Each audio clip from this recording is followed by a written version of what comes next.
Okay, so this little lecture is to help you understand some of the methods they use in the Toxoplasma gondii paper. So hopefully you read some of the background information about Toxoplasma. Basically, they in the paper talk about two different stages of this parasite. So this is a eukaryotic protozoa, and the tachyocyte stage is what they're going to infect the mice with. So this paper is about making a mouse model with a virulent strain of Toxoplasma gondii and looking at what happens to the mice, looking at behavior, looking at some gene expression. So the tachyzoites are the reproductive form. So they're going to replicate, and then they're going to move into the tissue, like the muscle tissue or the brain tissue, and then they form cysts. And cysts, I kind of think of them like endosperms that you learned about in micro. So they're much more stable, very slow growing, and it's kind of a way for this parasite to hang out without usually causing an immune response. And so that's why, so these cysts, these are in the tissue or brain, and this is what leads to a chronic infection.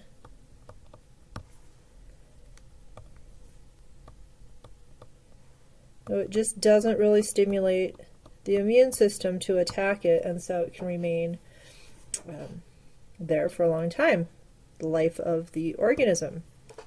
And so Toxoplasma has this interesting life cycle where it actually has to have two different hosts to complete its sexual reproduction.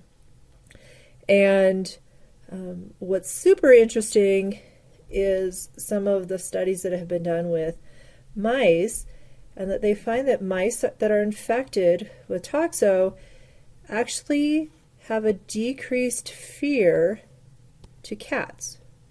There's some studies that say that the mice no longer smell cat urine, and they're actually sexually attracted to the cat urine, which allows the cat to eat the mouse, and these cysts then can go into the cat, become these tachyocytes, reproductive, and then the cat will, in its fecal matter, so basically poop out some oocysts that then are taken up by other animals and allows it to kind of go through this complete replication stage.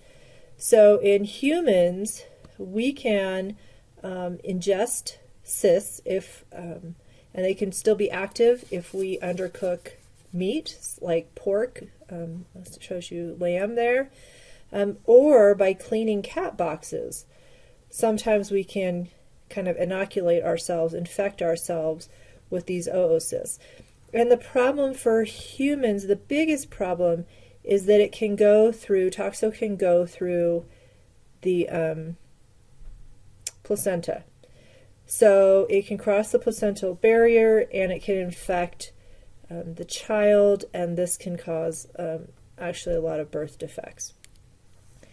If you're not pregnant, right, it can go to the brain, and there is some potential truth to the crazy cat lady syndrome.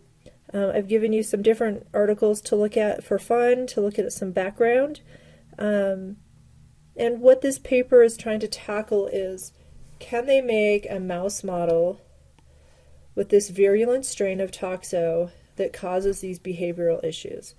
And from that, could we start to extrapolate what might be happening in humans? So how do they do this? They're going to take mice, and they're going to inject into the body cavity cavity 500 of these tachyozoites, so these replicative forms of Toxo. And then what they do is they actually give them medication, so they call it chemotherapy medication, to control the amount of replication that these tachyozoites go through. And what they're doing, the drug is actually a common antibiotic that's used against bacteria as well. The drug interferes with folic acid production. Okay, people,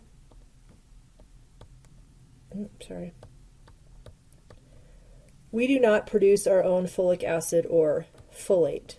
We have to get this through our diet or vitamin supplements. So this drug does not target any metabolism pathways in our body, or our cells, I'm sorry, but does affect the toxoplasma. Okay, so they get this mouse model, and you'll see one of the first things they do is they want to quantitate antibody, I'm going to abbreviate as AB, response. So they're really asking, is our immune system detecting this pathogen, and what kind of antibodies are they making? And the way that they detect the antibodies is something called an ELISA, enzyme-linked immunosorbent assay. And whenever you're talking about assays and you see immuno, that means you're using antibodies. Somehow it involves antibodies. So what the ELISA does for this particular assay is that puts antigens, and so you'll see they call them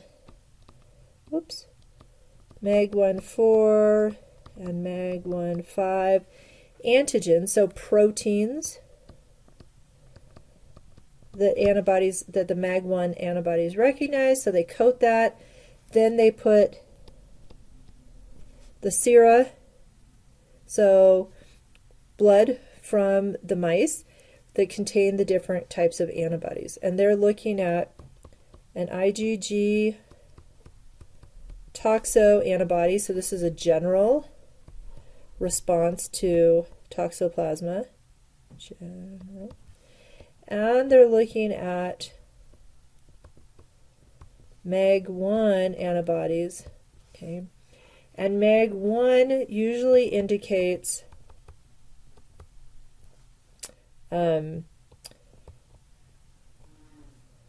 bradiozoite production. MAG1 is also produced by tachyozoites, but it's usually indicative of a chronic infection.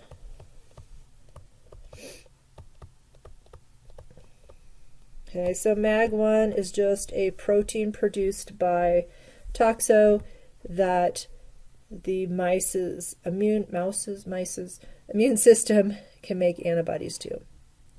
And then the second part of the ELISA is detection, right? So you want to be able to quantitate, tell how much.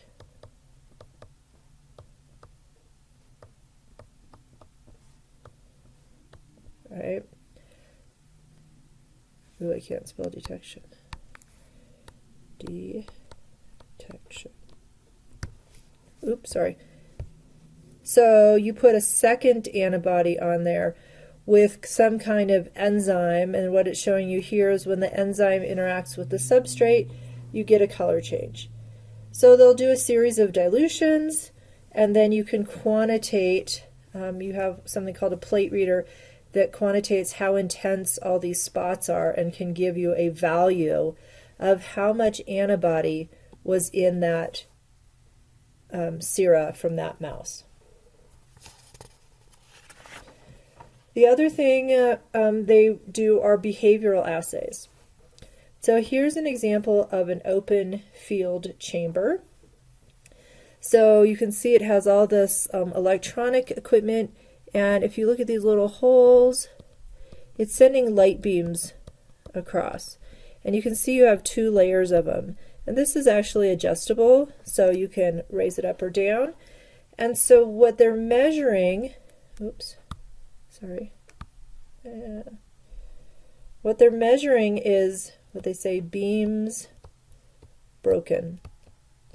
So as the little mouse is moving around, it's interrupting these beams, and it's recording how many times the beams are broken. And if the mouse rears up, which we'll talk about in a minute, it would break some of these higher level beams. So you can measure activity of the mouse. They also do some cognition. So using your brain to think. One that they used was a Y maze. So it's literally a Y, and they let the mouse explore, and then they'll block off an area, let the mouse explore, and then they'll unblock it, and the question is, will the mouse go and explore the new area? And so mouse behavior in general is to be very curious and to explore new things. Another cognition assay they do is they give the mouse a couple identical objects, let him explore, remove him from the cage, and then they give him one object that it's seen before and one new one. And the question is, does the mouse spend time exploring the new object? This is natural behavior or common behavior for a mouse. And then what they did is the third time, they gave him something totally new, and again asked, what's the mouse doing? And so if the mouse isn't really paying much attention to the new object, that's a change in behavior. So if you don't know much about mice, you can go watch this little minute YouTube, this little guy exploring around. This is what it means to rear, so it just means the mouse is kind of standing up, looking around. So again, in general, normal mouse behavior is to explore new things, move around, sniff things. They're very curious. Back to molecular techniques. They also do some PCR, polymerase chain reaction. So in case you don't know what PCR is, it's a method to amplify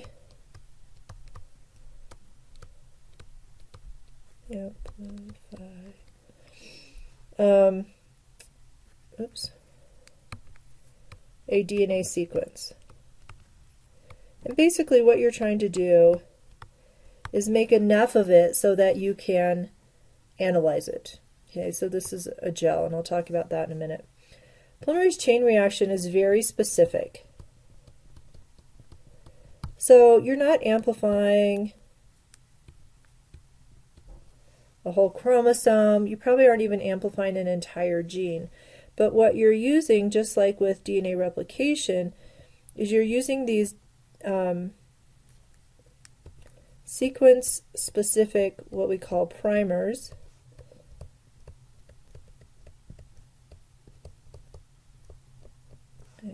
which are just short DNA sequences. And these primers tell the DNA polymerase, the replicating enzyme, where to go on a piece of DNA. Right, so if you have this long piece of DNA, you might want to prime here, you might want to prime and amplify over there. And so it goes through this cycle of heating and cooling and heating and cooling, and you repeat this cycle 30 to 40 times, and that usually gives you enough product to be able to see it on something like a gel. So these bands, these little lines, represent different pieces of DNA. Now, you can also do RTPCR, which means you're starting with RNA. And remember that When you make RNA, like messenger RNA from DNA, it's called transcription. So RT stands for reverse transcription, which means you take RNA and you reverse transcribe it to DNA. And once it's this stable DNA molecule, then you just do regular PCR. So RT-PCR versus PCR just is talking about what starting material you have, whether it's RNA or it's just DNA. This is not really considered quantitative anymore. So if you really want to know if a gene is being expressed more in one sample than another, you would do RT-PCR, but you would do quantitative RT-PCR. And remember, if you're looking at gene expression, you're looking at mRNA being made. So quantitative PCR, which is qPCR, and sometimes it's written as RT-qPCR. So if you start with RNA, sometimes it's written as qRT-PCR. But what it means, the Q stands for quantitative. Okay, and so we have machines that do PCR, just like I showed you before, but every time, for every cycle, it will record how much DNA is in the sample.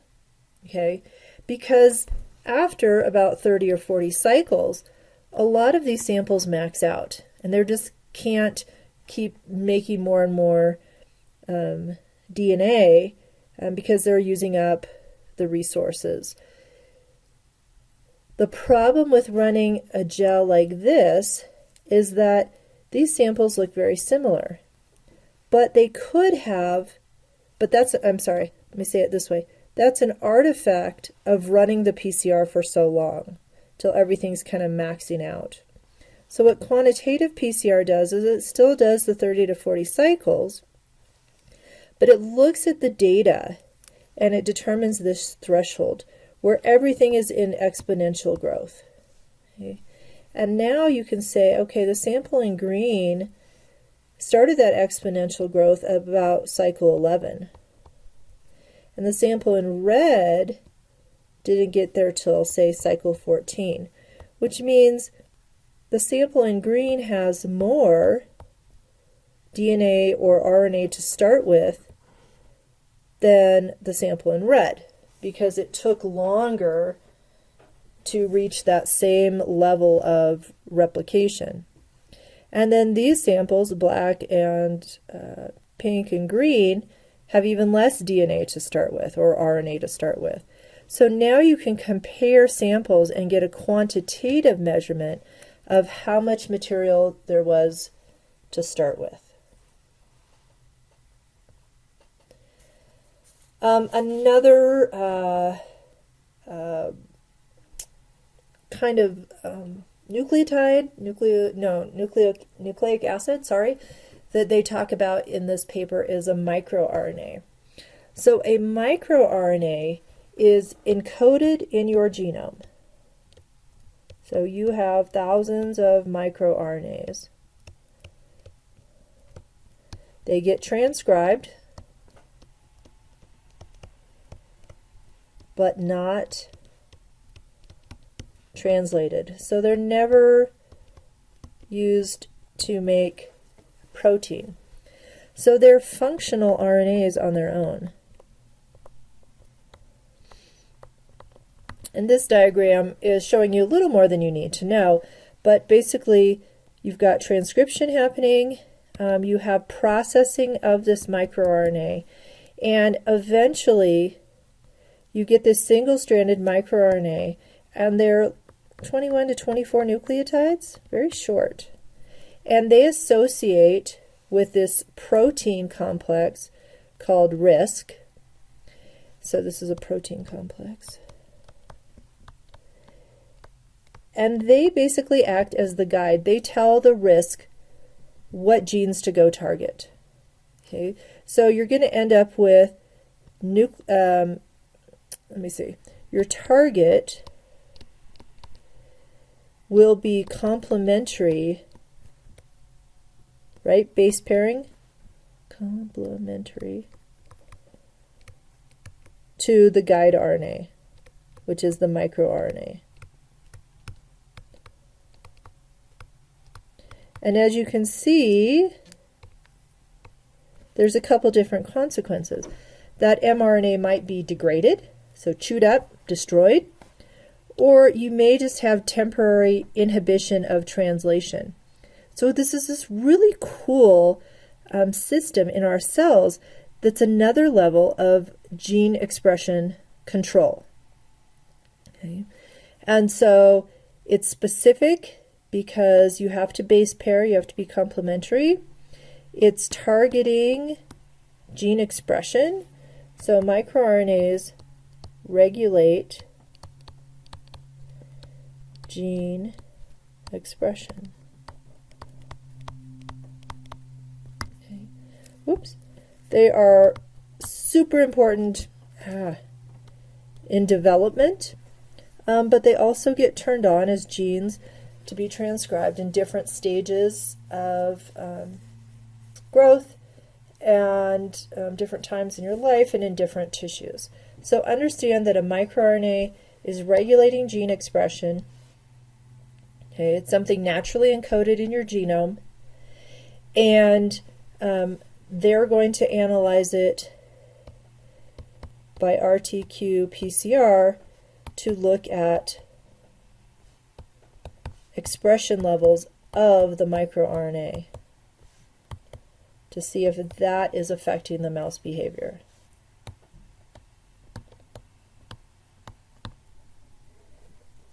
Oops. So to look at expression levels of microRNA, they're going to use quantitative RT-PCR, and they have to use RT-PCR because this is an RNA molecule. Okay, HPLC they mention in the methods, don't really talk about it in the results and discussion.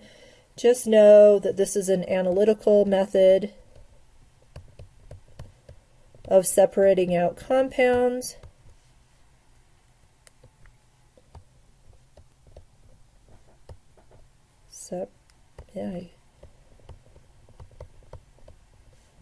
And detecting compounds. So if you don't have a lot of something, or you don't have an easy ELISA assay to detect it, you might use HPLC, running it through these columns. You can click on here for more information, but again, it's just a way to detect different compounds in a sample. Another technique they use is called the BioPlugs protein expression assay. And they're doing this when they're assaying for the cytokines. And it's this nice kit. It's called a multiplex kit, which means in one of these little wells, you can assay, you can detect, I think in our paper they do 23. Their kit comes with 34 different cytokines, chemokines, and growth factors. And the beauty of this is it happens all in one little 96 well plate, so literally the wells are about this size. And they only need about 10 microliters of sample. So you're not getting liters of sample from a little mouse, so this saves you a lot of sample, and it saves you a lot of time because you're doing everything in one little well. And the way this works is that it has all these different beads. Okay. So the beads are attached to antibodies. Okay. So this is called a sandwich ELISA. I think I always spell sandwich wrong. Might be like this. Sandwich? Probably. Alright, so what that means is the beads have this capture antibody, so that is specific for the cytokine, whatever you're trying to detect. Okay, and then you add the sera, so you add some blood from the mouse to see what they're producing, and that's these little gray things. So if they're producing IL-beta and it binds to the antibody, then you've captured that. And then just like with that other ELISA, you put a second antibody that has some way to detect it. So a fluorescence so that you can count how much you've bound. Okay. So what's really cool is, like I said, in each of those wells, you can have hundreds of different beads, right? So if they're looking for 23 different things, they've got hundreds of beads with all these 23. Each bead has a different capture antibody on it, but then you can get multiple signals in one small sample size. Okay, so same idea as an ELISA. It's using antibodies. It's very specific to, like they say here, biomarkers, so cytokines. They also do some cyst counting. So here's a picture of a little mouse brain. And what I thought was really interesting, if you go to this image, you can see it compared to a human brain with all our folds, right? Supposedly gives us much more capacity for thought. Anyways, they take different parts of the brain, and I don't know my brain parts, so they take a little piece, they grind it up, and they stain the cells to look at the cysts. So this is actually a cyst. This fluorescent, if you look in the materials and methods, Dolcos, blah, blah, blah, blah, blah, stains the cyst specifically, and so under the microscope they can count these little fluorescent cysts. This is two pictures of what cysts from toxoplasma look like. This one's in the brain. This is in some other kind of tissue. And I looked it up. The cysts are somewhere between 5 to 50 micrometers in diameter. And so frustrating. Just to give you perspective, eukaryotic cells range between 10 to 100 micrometers. So they're very similar size to our normal cells. All right, they also do a lot of stats. I readily admit I am not a stats person, so I will give you the teeny little bit of stats that I understand. P-values they use a lot. P-value is when people talk about statistical significance. Okay. I really urge you not to use the word "this was significant" unless they've done the statistics to show it actually was. The word significant should always be associated with statistics. Okay, so you can go look up more about p-values, but basically what we're going to be looking at for statistical significance is something with a small p-value, less than 0.05. Okay? And that indicates strong evidence in supporting the hypothesis.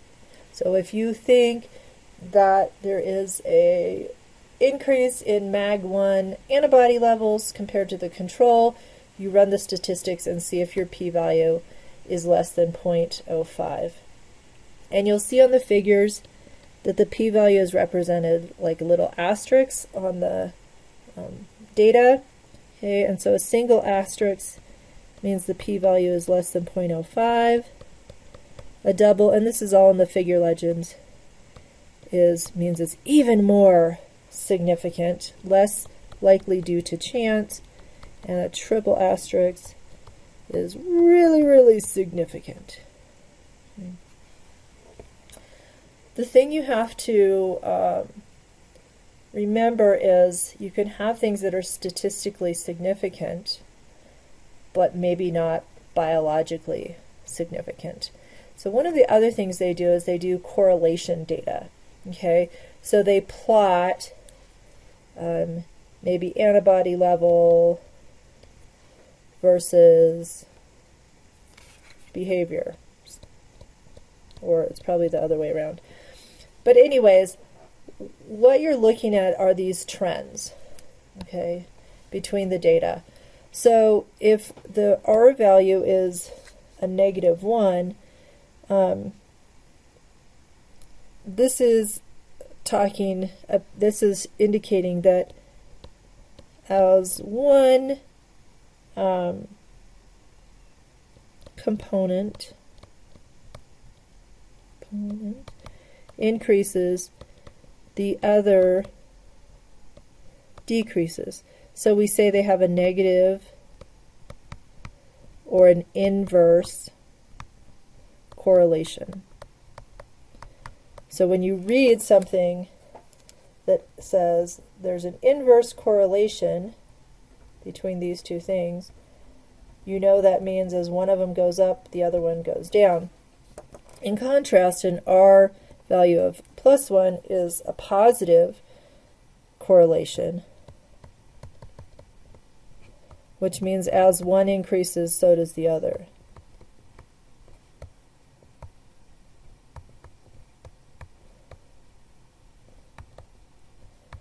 And if you have data scattered throughout, this says there's no correlation. So just to keep in mind, the way what I found is that if your R value is greater than 0.5, and that would be also -0.5 for the inverse correlation, then you can say there's a strong correlation. This is correlated, this might be causing, it's related to this other aspect. As you get below 0.5, medium, moderate, small correlation. So you can look on their charts and see their different R values. And you'll see that sometimes you have data that looks significantly different statistically, but there's really no correlation. And finally, they're going to plot lots of things in bar graphs, right? Always take a look at the values on the y-axis because you might notice there's some wonky ones as you compare different figures. But what these things are showing you that I wanted to point out is this is saying, okay, when we compare this guy and this guy, yes, there is significant difference. And when we compare this guy and this guy, yes, there is statistically significant difference. Now what they have not done is they have not compared these. And most of the time when there's no line there, it means it's not statistically significant difference. Okay, so you can see how these are all compared. So keep that in mind too as you're looking, because bar graphs can be deceiving. Oh, that raised, oh, that lowered. Well, does it really mean anything? So you've got to do the statistics on it. All right, so hopefully that helps you work through the data. Enjoy the paper.